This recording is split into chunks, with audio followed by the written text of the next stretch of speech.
X-1, The Velt, episode 12, air date August 4th, 1955. This is a classic episode. Welcome to X-1. Tonight, Ray Bradbury invites us into the most terrifying nursery ever imagined. The Velt first appeared in the Saturday Evening Post in 1950 under the title The World the Children Made. Bradbury later included it in his masterwork, The Illustrated Man, cementing its place among the most disturbing and prophetic stories of the 20th century. Consider what Bradbury envisioned, a room that reads children's thoughts and projects their fantasies in 3 dimensions, complete with smells, sounds, and sensations. He called it virtual reality before the term existed. He predicted our modern obsession with screens and simulated experiences 7 decades before smartphones. The Hadley family lives in a house that does everything for them. It cooks, cleans, rocks them to sleep, and entertains their children. The parents have become obsolete in their own home. And in the nursery, young Peter and Wendy, named pointedly after the children who never grew up, have created something dark among the African lions. Bradbury wrote on a rented typewriter in the UCLA library basement, feeding dimes into the machine for 30 minutes at a time. He never learned to drive a car, yet he predicted the dangers of technology with uncanny accuracy. The children named the nursery George and Lydia. They named the lions too. You are about to learn what happens when technology replaces parenting, when imagination becomes deadly, and when children decide they no longer need their mother and father. Welcome to the Velt. 2, X-1, fire.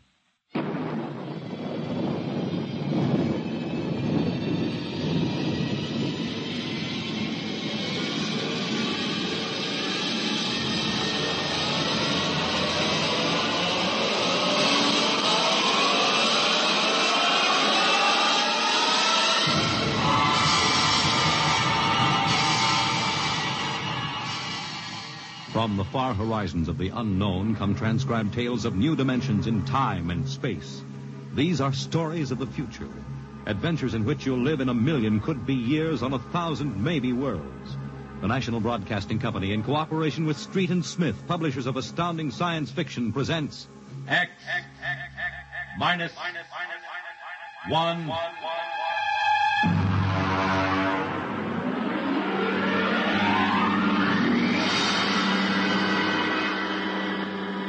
Tonight's story, Ray Bradbury's tale, The Velt.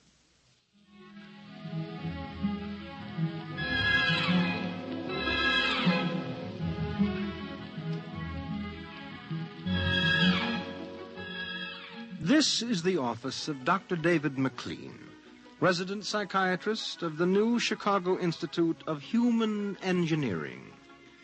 All right, Miss Carver, will you take this, please? To Charles S. Haworth, senior psychiatrist, New Chicago Institute of Human Engineering. The following constitutes my report on the case of George and Lydia Abbott, which we discussed by telephone.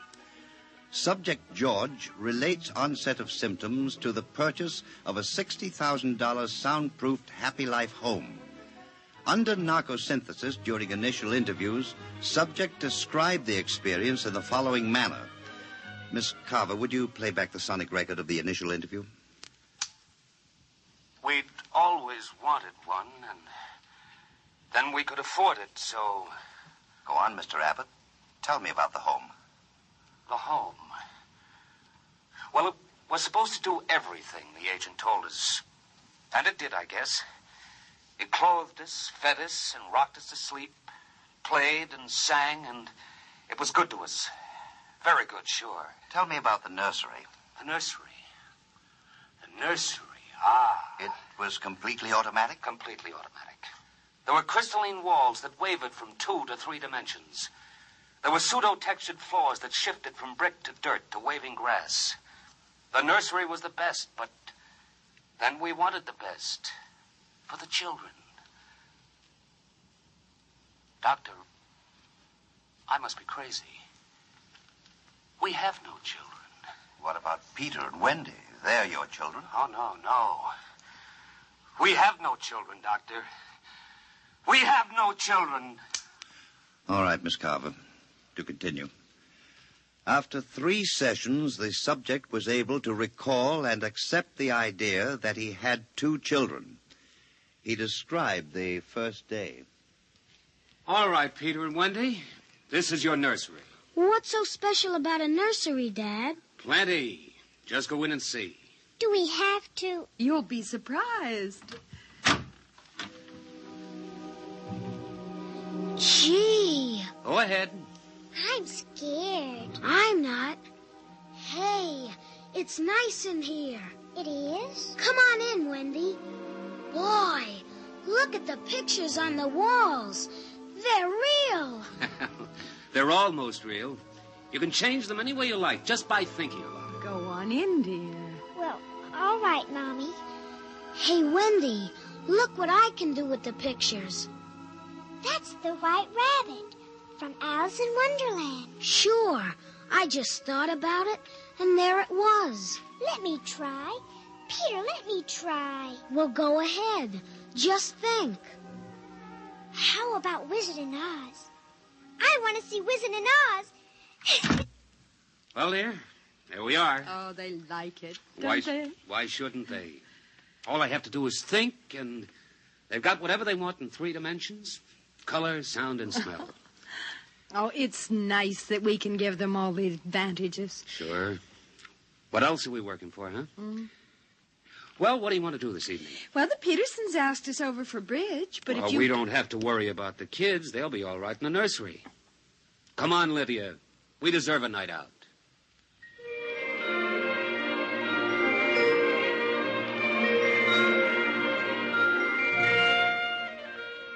And in the nursery, the walls were a kaleidoscope of time and space and imagination. The green forest of Sherwood and the quiet forms of Robin and his merry men gave way to the roll of the high seas and the smell of salt in the air as Sir Henry Morgan sailed into the harbor at Jamaica.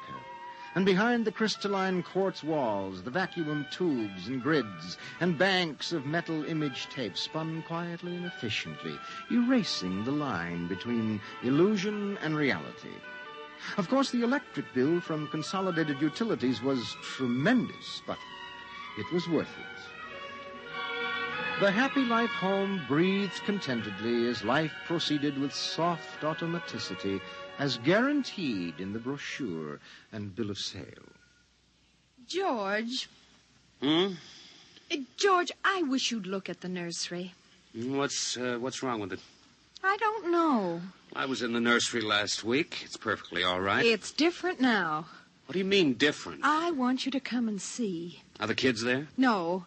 Madge Allen took them to a show along with her kids. That's why I want you to look at it now, before they get back. Oh, all right. What you expect me to do, I don't know. I'm no mechanic. This isn't a question of a leaky faucet, George. All right, dear. I'm coming.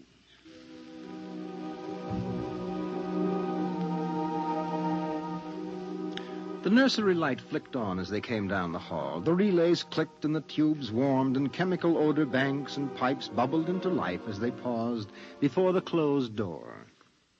Go ahead, George. Open it.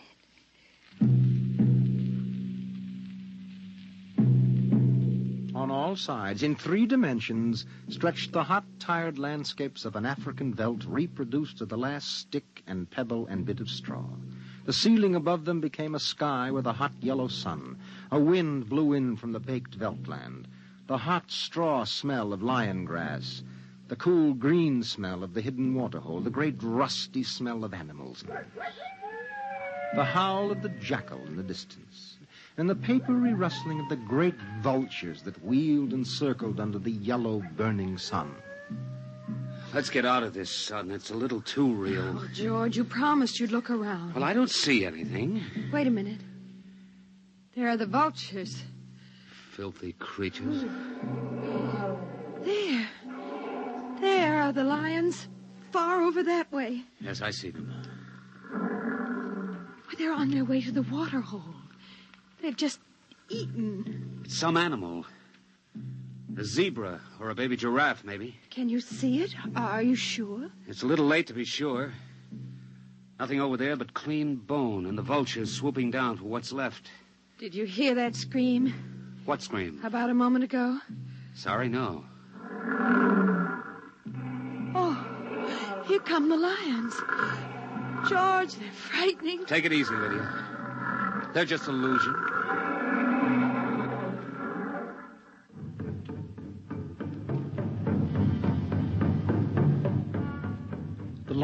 15 feet away. So real, so startlingly real, you could feel the prickling fur on your hand, and your mouth was stuffed with the dusty upholstery smell of their heated pelts. And the yellow of them was in your eyes like the yellow of an exquisite tapestry. The yellows of lions and summer grass, and the sound of the matted lion lungs exhaling on the silent noontide, and the smell of meat from the panting, dripping mouth. George, I'm afraid they're so real. They're only an illusion, Lydia, that's all. Watch out! Ah! Out, quick, outside. They almost got us. Now, take it easy. Calm down. I could feel their breath. Get a hold of yourself, Lydia. They aren't real. Walls, that's all it is. Crystalloid walls. They look so real. Of course they do. But it's all dimensional color reactionary process, a metal tape film behind glass screens. It's all odorophonics and sonics. Now, here, take my handkerchief. I'm afraid. Did you see? Did you feel it? It's too real. No, Lydia. And we've got to tell Wendy and Peter not to read any more on Africa. Of course, dear. I want you to lock that place up. But you know how difficult Peter is about that. I punished him last week by locking the nursery for an afternoon, and he threw a tantrum. And Wendy, too. Well, they live for the nursery. It's got to be locked. That's all there is to it. You've been working too hard, Lydia. You need a rest. I don't know. Maybe I don't have enough to do. I have too much time to think. All I do is set the menu selector dials at the beginning of the week. But that's the whole idea. The house is automatic. I know, but couldn't we turn it off for about a week and take a vacation? You mean you want to fry eggs for me? And darn socks. I feel like I don't belong here. The house is wife and mother and maid. How can I compete with the African Velts? George, those lions can't get out of there, can they? Of course not, dear. Now, don't think about it anymore.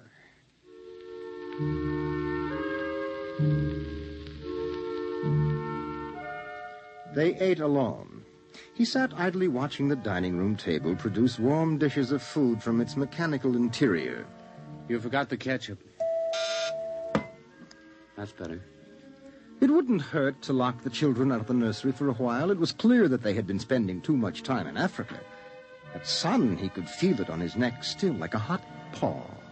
And the lions, and the smell of blood. Remarkable how the nursery caught the telepathic emanations of the children's minds and created a life to fulfill their desires. The children thought zebras, and there were zebras. Sun, sun. Giraffes, giraffes. Death, and death. They were so young. But long before you knew what death was, you were wishing it on someone else. But this, the long, hot African Velt, the awful death in the jaws of a lion, and repeated again and again and again. The children came home dutifully at 8:30. Hi, Mom. Hi, Pop. Hi. Darlings. Do you want something to eat, dear? We're just having dessert. We're full of strawberry ice cream. And hot dogs. We'll just sit and watch. Sure. Peter, tell us about the nursery. The nursery? All about Africa and everything. I don't understand. Well, your mother and I were just traveling through Africa with rod and reel. There's no Africa in the nursery. Oh, come now, Peter. We know better. I don't remember any Africa. Do you, Win? Go run and see, huh? Sure, I'll be right back. Wendy, come back here. Wendy! Oh, she'll be right back, Pop. She doesn't have to. I've seen it. Come on. Sure, Pop, but Wendy'll tell us. Open the door. See, Daddy? It's not Africa. It's Florida. Like in Bambi. There go the deer. See? It isn't Africa. I see it isn't. Go to bed. But it isn't 9 o'clock. You heard me. Go to bed. Okay. Good night, Mom. Good night, Pop. Good night. Good night, dear. I'll be right in. Wait a minute, Lydia. Look at this. What is it? This is the corner where the lions were, isn't it? What is that you picked up? An old wallet of mine. There's a smell of hot grass on it. The smell of a lion. It's wet with saliva. And it's been chewed. George, those smears of blood. Come on out. Now let's go to bed.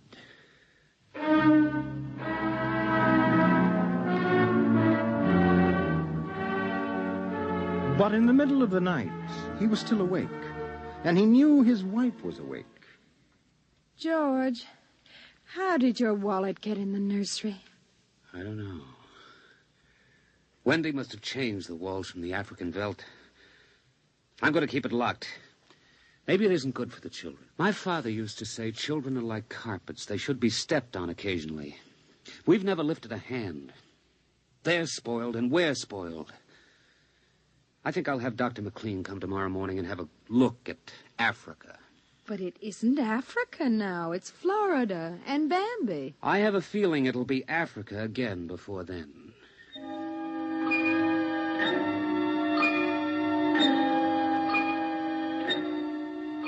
Although their automatic somno beds tried very hard, the two adults could not be rocked to sleep for another hour. A smell of cats was in the night air. And in the morning, the stove cooked French toast, and the dining room table poured the syrup and melted butter. Pop, Yes? you aren't going to lock up the nursery for good, are you? That all depends. On what? On you and your sister. We feel you should have some variety, dear. I wouldn't want the nursery locked up ever. Well, as a matter of fact, we're thinking of turning the whole house off for about a month. Sort of camping out. Be fun for a change. Now, don't you think so, Wendy? No, it'd be awful. I don't want to do anything but look and listen and smell. What else is there to do? Oh, all right, all right. Go play in Africa. Are you going to shut off the house soon? We're considering it. I don't think you better consider it any more, Pop. I won't have any threats from you, son. Okay, Pop. Come on, Wendy. Let's get back.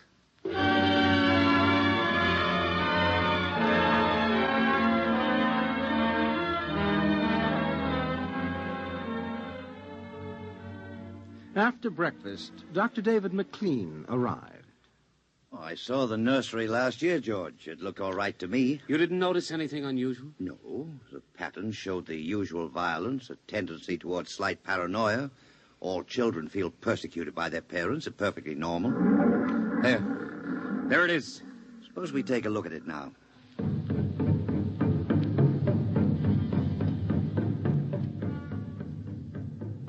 They entered without knocking and sent the children out. The screams had faded and the lions were feeding quietly under the trees. I wish I could see what they're eating. How long has this been going on? A little over a month. Certainly doesn't feel good. I don't want feelings. I want facts. George, a psychologist never saw a fact in his life. He knows about feelings. And this doesn't feel good. Now, my advice to you is to have the whole room torn down and your children brought to me every day for the next year for treatment. Is it that bad? I'm afraid so. You know, that's why the nursery was developed originally, to let us examine the patterns left on the wall by a child's mind. But what is it? What's wrong with Peter and Wendy? Well, it's hard to say. I haven't punished them more than average. Oh, I took away a few gadgets. Last week, I locked the nursery to show I meant business. You've let this room replace you and your wife in your children's affections. This room is their real father and mother. And now you come along and want to shut it. Well, you can feel the hatred coming out of that sky. George, turn everything off. The nursery, the automatic kitchen, the whole automatic house. And start now. But won't the shock be too much for the children? I don't want them going any deeper. Let's get out of here. I never like these rooms. I get nervous. Those lions look real, don't they? I don't suppose there's any way... What? That they could become real. Not that I know. Some flaw in the machinery, tampering. No. I don't imagine the room will like being turned off. Nothing ever likes to die, even a room. I wonder if it hates me for turning it off. Paranoia is thick today. Well, hello. Is this your scarf? It's stained. Brown. Blood. That's Lydia's. Come on, the main fuse box is out here. All right, go ahead. Pull the switch.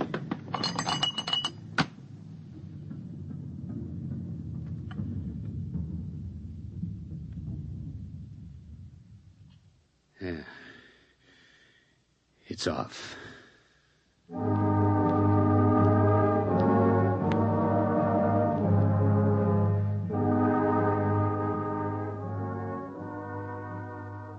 The two children were in hysterics. They screamed and kicked and threw things. They yelled and sobbed and swore and jumped on the furniture, weeping. It's off and it stays off.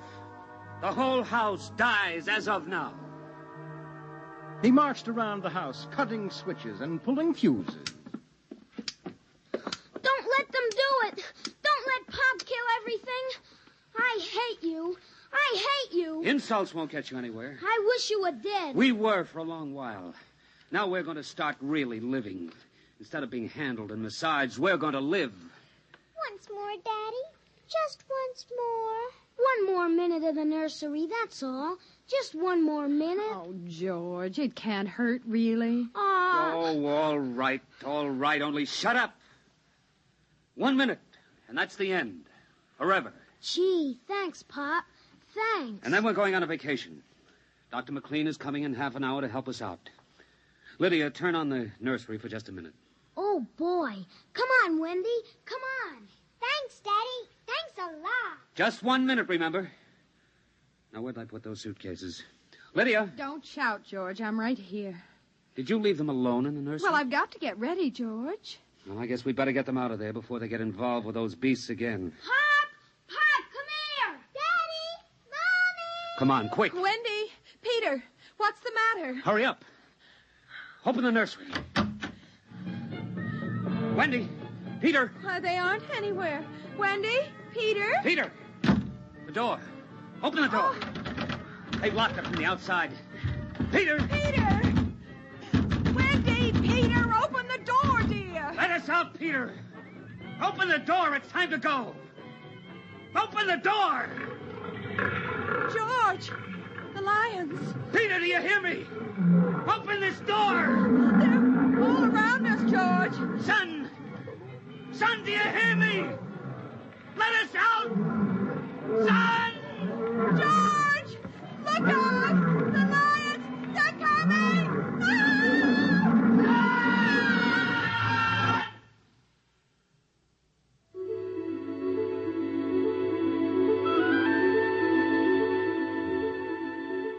When Dr. David McLean came, half hour later, he found the two children in the nursery sitting in the center of the open glade eating a picnic lunch. Beyond them was the waterhole and the yellow Velt land. Above was the hot sun. At a distance, Dr. McLean saw the lions fighting and clawing and then settling down to feed in silence under the shady trees. Hi, kids. Where are your mom and dad? Oh, they'll be here directly. Good. We've got to get along. He squinted at the lions with his hands up to his eyes. Now they were done feeding, and they moved to the waterhole to drink. A shadow flickered as the vultures dropped down from the blazing sky to finish what the lions left. Dr. McLean? Dr. McLean? Huh? What? Have a cup of tea?